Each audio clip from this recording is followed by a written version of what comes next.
So with the Marvel Cinematic Universe starting to implement the Marvel characters they acquired through the Disney-Fox merger in films like Deadpool and Wolverine and the Fantastic Four First Steps, there's been a bit of nostalgia for the Marvel films of old. And with the OG X-Men set to have one last hurrah in the highly anticipated Avengers Doomsday, what better time to look back at these Marvel films produced by Fox? Particularly, I figured it would be interesting to look at his rogues gallery and how menacing or downright forgettable they can truly be. And when I say Marvel films produced by Fox, I do mean all Marvel films produced by Fox. X-Men, Deadpool, Fantastic Four, Daredevil, Elektra, they're all fair game. And just to maintain consistency, I will try to talk about one villain for each of the 18 movies they put out, regardless of whether they carry on to other movies or not. Also, I'm not going to count Paradox in Deadpool and Wolverine or Galactus in First Steps because those movies were produced by Marvel Studios for their own cinematic universe. So with all that out of the way, let's take a look at which villains stand the test of time and which ones are whoever the main baddie of the New Mutants was. Who? Don't worry, you're not alone. I almost forgot the New Mutants came out too. The movie that was supposed to bring a new coming-of-age horror spin to the X-Men franchise in 2018, but it was just delayed time and time again due to planned reshoots that never ended up happening due to the Disney-Fox merger complicating things, until finally the pandemic was the final nail in the coffin before it ultimately bombed and became quickly forgotten. And what better way to exemplify how forgettable it is than with its main antagonist, who turns out to be Dr. Cecilia Reyes. Yeah, when I had to look up her name as I'm talking about her, you know just how memorable she is. She's basically the head of this mental hospital who claims to be looking after these mutant children, but it turns out she's actually working for an evil organization who wants to use them as weapons. Yeah, didn't we just go through this? Now, I wouldn't mind the repeat so much if Dr.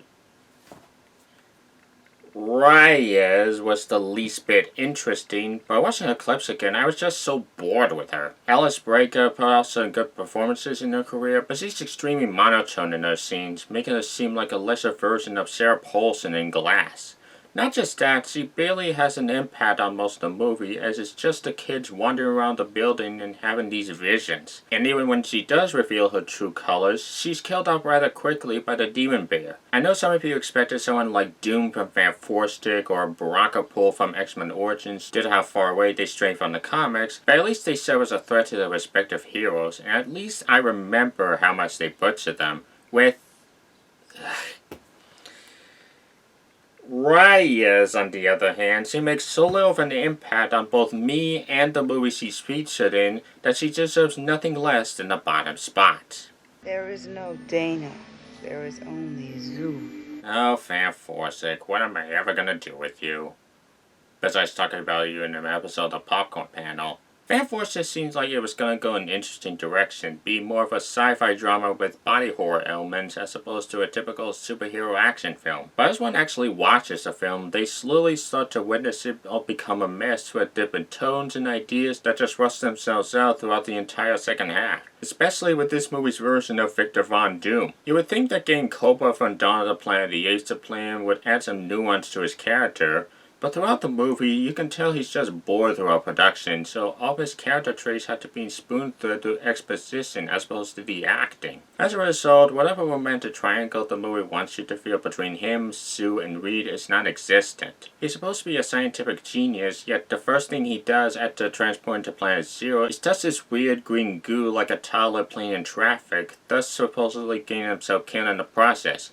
Then 30 movie minutes later, we find out that not only is he still alive, but he's also a bad guy out of nowhere. One minute he's an ally who may have some trust issues, to this supervillain with telekinesis who wants to destroy Earth before they invade his planet or some shit like that. This heel turn is so sudden that the moment when he kills Dr. Storm, the one person who had faith in him, should feel emotional, but it just isn't. And in the end, he just ends up being pathetic that in spite of him getting the upper hand when the Fab Four try going at him one by one, he gets easily pushed into his own sky laser right as they decide to work together. One 4-minute fight scene between them and it's a 100-minute movie. But hey, at least he did something to pose a threat for our heroes, and at least I remember him.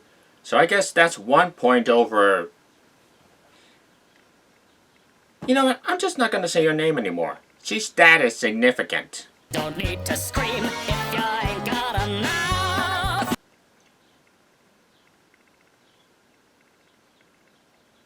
I don't think I need to say anything. I know that Cloud is a... Alright, fine, I guess I'll elaborate a little. X-Men Origins Wolverine was already an underwhelming mess with a lackluster and cliched script, bad CGI, and forced ties to the previous trilogy, but even if few people were still on board, they immediately checked out when they found out what this movie apparently calls Deadpool. They turned a wisecracking mercenary literally called the Merc with a Mouth into this lobotomized machine with his mouth literally sewn shut and his arms literally put into his arms. Now I put Barakapool a bit higher than Crash Test Doomy because admittedly I do like the idea of combining the DNA of various mutants to make one unstoppable killing machine. And unlike Doom, he did have a bit of build up throughout the movie with the mystery of these mutants getting killed or kidnapped, leading up to a revelation that they were used to put together this ultimate weapon. And really, if they just referred to him as Weapon 11, I'm sure nobody would have cared. But the fact that they used Wade Wilson's body and named out the name Deadpool, even if it's just once, it just feels like a slap in the face to comic book fans alike. No wonder the real Deadpool stepped in and put him down. I know that Cloud is a cumulonimbus. If you've seen my video on Fantastic Four: The Rise of the Silver Surfer, then you know I felt that movie was a hugely missed opportunity, as it had the opportunity to go bigger and better and instead was more the same just with more locations. And among its biggest missed opportunities was with its big baddie, Galactus. Now like Barakapool, he does have some really good build-up with his shadow overshadowing various planets and the Silver Surfer giving hints to his servitude to him as a deal to spare his own planet, but once you actually get to see him, he's just a giant cloud with the occasional orange light. And even though Crash Test Doomy's defeat was anticlimactic, at least that was an actual fight. Here, Sylvie flies up to him and manifests all this power to make him go boom in a way he could have done multiple planets ago. Insert Ice Cube hitting the easy button here. So yeah, a huge missed opportunity of a character in a missed opportunity of a movie. Let us be glad First Steps rectified this whole concept 2 decades later. Use the rod, beat the child, that's my motto. Of all the movies in Fox's Marvel library, probably the hardest to narrow down in terms of the main villain was Deadpool 2, because there were 3 possible candidates to consider. Cable, Russell, and the headmaster of this mutant orphanage. But after pondering this for a while, I considered that this was the case of a domino effect. I mean, Cable wouldn't have gone back in time to the first Thanksgiving to get Russell off the menu if Russell didn't go the dark path and kill his family, and Cable does become good in the 3rd act. Russell wouldn't have gone the dark path if he wasn't abused by the orphanage, and the whole movie was about trying to get him to turn good. So I guess by that logic, that makes the headmaster the main villain in the movie. He's also kind of an average villain. I mean, Eddie Morrison does do a good job playing the sinister anti-mutite that he is, but he barely gets a chance to shine, just a little bit in the 1st act and in the 3rd act. And even then, it's just your typical abusive teacher that adds nothing to the trope. And technically, he and his employees don't even pose that much of a threat to Wade, Cable, Juggernaut, and the other mutants involved in the climax. Hell, his own death was intentionally pathetic, as after Russell decides not to give in to his anger and kill him, he gets quickly run over by Wade's taxi driver. So while there's a lot of great things in Deadpool 2, the technically main villain is definitely not one of them. No wonder people remember Russell and Cable more. And remember, go ninja, go ninja, go! Another boring and generic spinoff, and this time it's for a character people didn't even like in a movie that was barely even successful at the time. So tell me if you've heard this story before. Elektra is tasked to kill a specific target, this case a father and a special kid, but she develops a friendship for them and decides to save them from the assassins who hired her to begin with. And guess what? The Hand is your typical ninja organization with little to nothing noteworthy. I don't remember any of the names or character traits, just that the trained assassins wanted to kill this kid. Now I do them a bit higher than some of the others because at least they give Elektra a physical challenge throughout the film, and to be fair, I do enjoy some of their powers, like one of them can project his tattoos into various animals, and another can poison her through a touch, but that's not saying much. They're still generic goons just there for Elektra to fight with little to nothing noteworthy about them. Much like this entire movie, really. The women are always saving the men around here. You might want to think about Don't you dare finish that sentence. Don't do it. I'll be honest, I've always had a soft spot for X-Men Dark Phoenix. I'll give writer director Simon Kimber some credit for trying to give some depth to the relationship between Jean and the others as she has to deal with this newfound power, and I do find myself enjoying the visual effects, action set pieces, and music. But over the years since its release, I've come to acknowledge some major flaws, like how did the characters not age even 30 years later, and if I have to see Michael Fassbender's Magneto flip-flop between good and evil one more time, I'm gonna lose it. But with all that said, Fuck wasn't really all too bad of a villain. Don't get me wrong, instead of Jessica Chastain being a terrific actor, here she gives kind of a bland performance as her, and she does wait until the third act for her and the rest of the aliens to actually be relevant to the story. But she does make a bit of a presence here and there beforehand when she goes to this local party to take her human form, as well as killing Jean's father to get him out of the equation. And even though you see her sinister ambitions come a mile away, she's effective in trying to convince Jean to join them after she inadvertently put a wedge between the X-Men, and not even Magneto would layer into his refuge. But when the currents are unveiled, that's when fucking the aliens give our heroes a bit of a fight with their shape-shifting abilities and near invulnerability, leading to a pretty neat climax involving the train, even if the way Jean disposed of her is kind of the same way Ang Lee's Hulk disposed of his dad. And Thor's disposed of the Changeling Refuge in Season 6, but that's another story. So while Fox isn't a great antagonist, she leaps and bounds ahead of the worst baddies we had to get through. And at least this movie is a far more focused Dark Phoenix movie, especially compared to... She's quite a sight, as I said, but nothing unusual for a Phoenix. X-Men The Last Stand, the movie that arguably sank the reputation of the original X-Men trilogy, but really, it's not that bad. Really, the only main issue is that it really should have been two movies. One movie about the moral implications in war involved with a mutant cure, and another movie about the Phoenix Saga. But as is, this movie is basically 2/3 mutant cure storyline and 1/3 Phoenix storyline, and boy does the latter get the shaft. Which is a shame because not only does Famke Janssen act her ass off in juggling between sinister and torture for her in easily her most difficult role as Jean, but there are times where his scenes feel rather effective. Scott finding her alive and well, only to get killed by her, Professor X thinking he can smack some sense into her, only to get himself killed, and the ending scene when she finally loses it before Logan figures out he's the only one who can stop her. But for a good chunk of the movie, it's like her story arc's an afterthought. Magneto's like, hey, wanna join my brotherhood? Only for her to just mostly stand behind him while he's doing the hard work. Hell, the most that she does in the second act was relegated to the deleted scenes of the DVD. So that goes to show that after Bryan Singer set her up in the last movie only to leave for Superman Returns, Fox had little to no idea how to use her. But hey, given how it's Brett Ratner, it could have been worse. I gotta sing the Doom song now! Doom, doom, doom, doom, doom, doom, doom, doom, doom! Obviously, we don't know how Robert Downey Jr. is going to take the Dr. Doom character, but how sad is it that the most faithful adaptation of the most famous Marvel villain was the unreleased Roger Corman movie?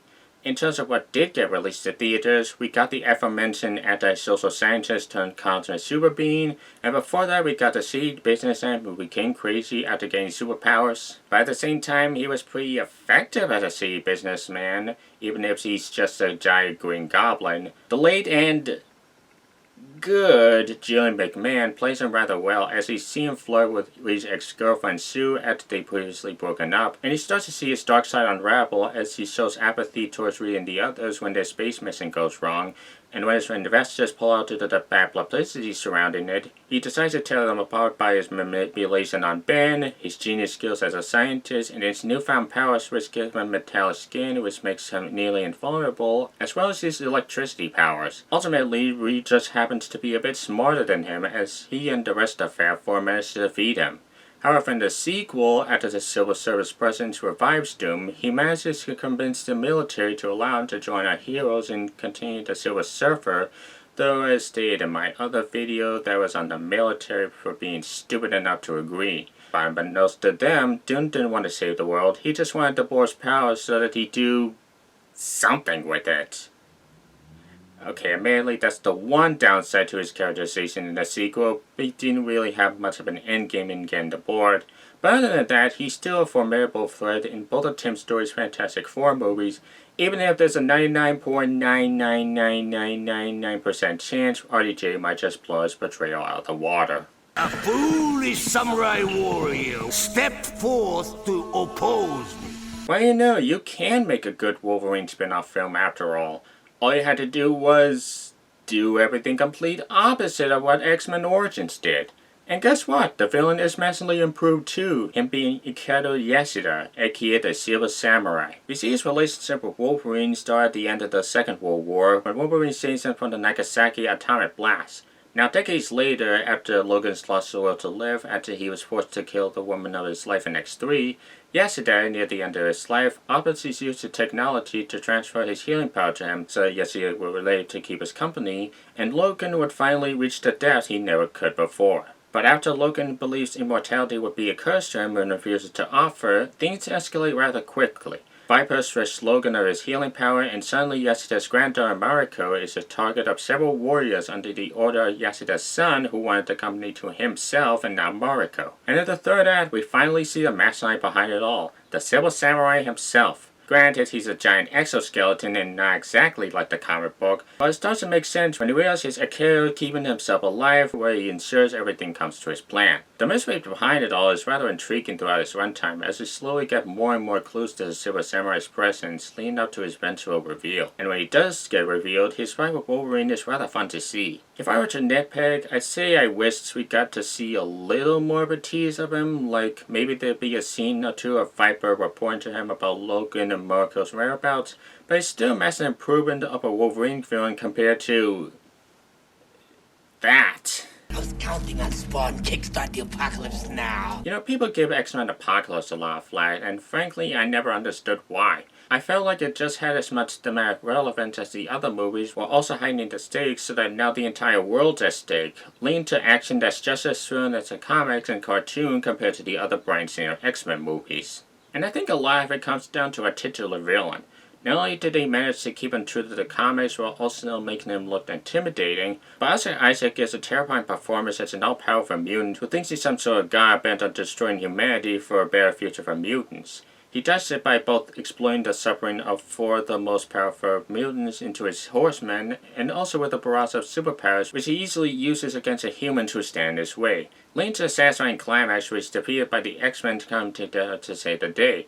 If I were to nitpick a little, I'd say he's a tad bit of an unoriginal, all-powerful, take-over-the-world super baddie. Like, how many times have we seen the whole scene humanity is violent, so therefore deciding they must be destroyed? But he's nevertheless an underrated baddie in the Fox Marvel Pantheon, and an underrated movie in the Fox Marvel Pantheon I hope gets a lot more credit down the line. I'm not questioning your honor, Lord Janus. I'm denying its existence. For the record, I haven't seen a single episode of Game of Thrones, but if I didn't represent while talking about Trash and Days of Future Past, all the fans are gonna come after me. Anyways, Trash is a lot like the Deadpool 2 Headmaster, where the focus is not as much stopping him from performing his evil schemes, as much as it is to convince Mystique to not kill him and thus stop this future where mutants are mostly hunted down by artificial intelligence which has been taken too far.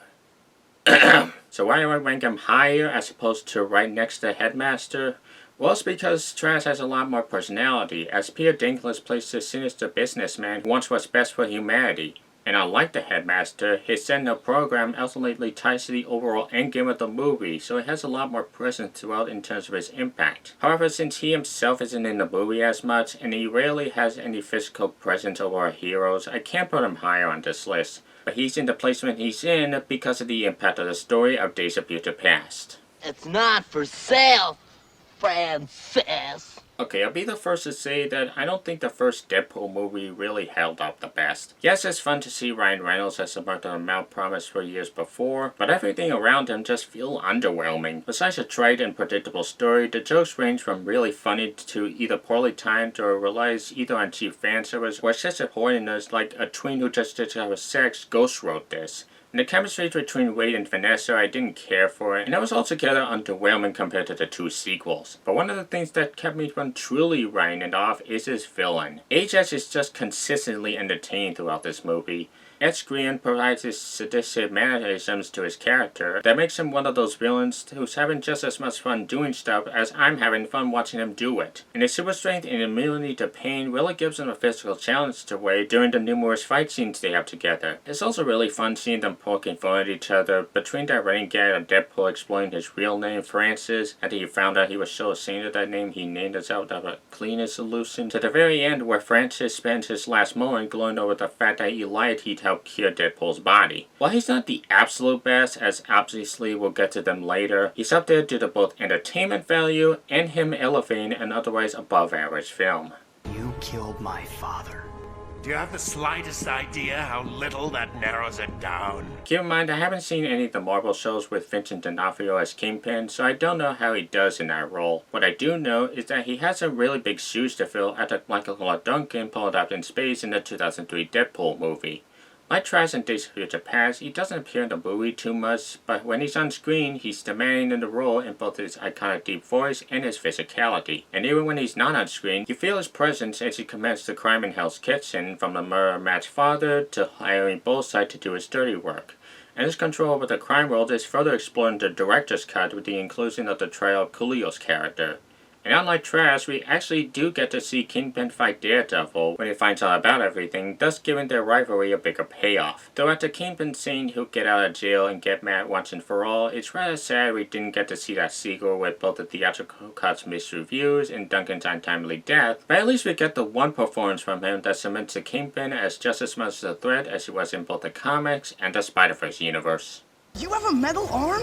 That is awesome, dude! Logan is undoubtedly the most critically praised film of the Max Marvel catalog, and rightfully so, from his stellar direction from James Mangold, muscle acting from the likes of Daphne Key and Hugh Jackman, and a satisfying conclusion to both Wolverine and Professor X's storylines, until Disney brought them back to make them do it to their 90. But perhaps the movie's most overlooked aspect is its villain, Donald Pierce, as played by Boyd Holbrook. He's part of the society that creates these living weapons until they manage to escape and he's out to find them, with a keen interest on a particular child who just so happens to have a connection to our main character. He commands authority with both his distinct Texan accent and male alarm, and he uses his authority to seek out and murder the nurse who betrayed him and track our heroes down after he manages to capture Logan's friend who can track down mutants by exploiting his immunities as sunlight. Every time he's on screen, you hate his guts, yet his performance is so good you just can't keep looking. And even though he has his minions at his disposal, he manages to give our heroes a hard time with his weapons and intimidation. Only enough to a satisfying payoff when the kids Logan and Laura find, gain up on him and kill him with their arsenal of powers. So while he may not be the very thing that made Logan a masterpiece, Pierce manages to be just as sinister as ever, and among the more underrated aspects of that film. Stryker, Stryker, Stryker, Stryker, Stryker, Stryker! Who would have known that the guy who bashed comic book movies a couple of years ago would be the perfect man to play one of the biggest anti-mutants in history? William Stryker is just a bastard in X2. He lobotomized his mutant son to extract his brain juice for brainwashing purposes, leading him to brainwash Nightcrawler to stage an attack on the White House as an excuse for the president to allow him to attack the X-Mansion and capture Xavier and several of his students, then uses his son to control Xavier to operate this cerebral replica and kill all mutants. And the scary thing about it is, Stryker manages to do all that not with powers of his own, but with his brains and manipulation tactics, as helped by Brian Cox's performance that makes his biasness against all mutants clear with his mannerisms, and it's especially despicable that he would even disown his son all because he's a mutant. And it's rather satisfying to get his comeuppance as Logan and later Magneto changed so that he drowned in the flood caused by the dam rupturing. All in all, Stryker has proved that some of the best supervillains don't need superpowers to exact their evil plots. It's Kevin Bacon! He's not a loser, he's great. What's this? 80s and 90s pretty boy Kevin Bacon in a villainous role? Truly the 6 degrees are strong with this one. In his prequel that explains a rivalry between Xavier and Magneto from their early days, Bacon manages to play against type as Sebastian Shaw, a mutant with both the extraordinary kinetic powers and the manipulation tactics to get the Soviet Union to do his bidding in an effort to start World War III to accelerate the extinction of humans and supremacy of mutants in a world that shuns them. Bacon manages to be just as charismatic as his other roles as he asks Schwab when he convinces some of Xavier's mutants to join him, but he manages to act sinister when he has to when he's threatened by our heroes. And even though the X-Men do manage to stop his plans during the Cuban Missile Crisis, in a way he kinda won, as his mutant supremacist views inspired Eric to follow his path. His only mistake was killing his mother decades before, which is the only reason that led him to his death. And that's what made him rank as high as he did on this list. Because not only is he physically and manipulatively demanding threat to the world, but in a way, he manages to win even after he loses, inspiring one of the great villains of the Marvel Universe. Speaking of... You shall not pass! I mean, was there any doubt that Magneto would be an easy #1 on this list? Before the likes of the Green Goblin, Loki, Thanos, and Martin Scorsese, there was Ian McKellen, who was practically born to bring the X-Men's greatest enemy off the pages to the silver screen. But the opening scene where he's a Jew discovering his powers during the darkest period in history, we all knew he was going to go a dark path. And like Sebastian Shaw before him, he's able to convince his peers to side with his mutant supremacist views with both his wit and great power. McCollum brings a sinister demeanor to his character, as well as a right amount of discipline as he builds himself as a teacher towards mutant haters. The main difference between him and his old friend Xavier is that while Xavier wants peace with humanity, Magneto wants war in order to get mutants the best future possible. Whether it's forging a machine into the Statue of Liberty that would mitigate the world's leaders in a nearby meeting, join the X-Men to stop Stryker's plans to wipe out mutant-kind, only to flip on a dime when he recalibrates the cerebral replica to try to wipe up humanity, or unite as many mutants as possible before he uproots the Golden Gate Bridge to raid Alcatraz, which has been re-established as the lab to create the cure for the mutant gene. And while he may have eventually eschewed his evil ways and joined forces with the X-Men to stop the Sentinels from taking over the world, his prior impact as a villain is undeniable as one of the most consistent aspects of the OG X-Men trilogy, as well as my #1 Fox Marvel villain of all time. Now all I have to do is wait until Sony finally decides to swerve out their never-ending game of chicken with Marvel so that I can finally decide whether I take Russell Crowe's Russian accent or Ezekiel Sims' ADR. Thank you! Thank you very much!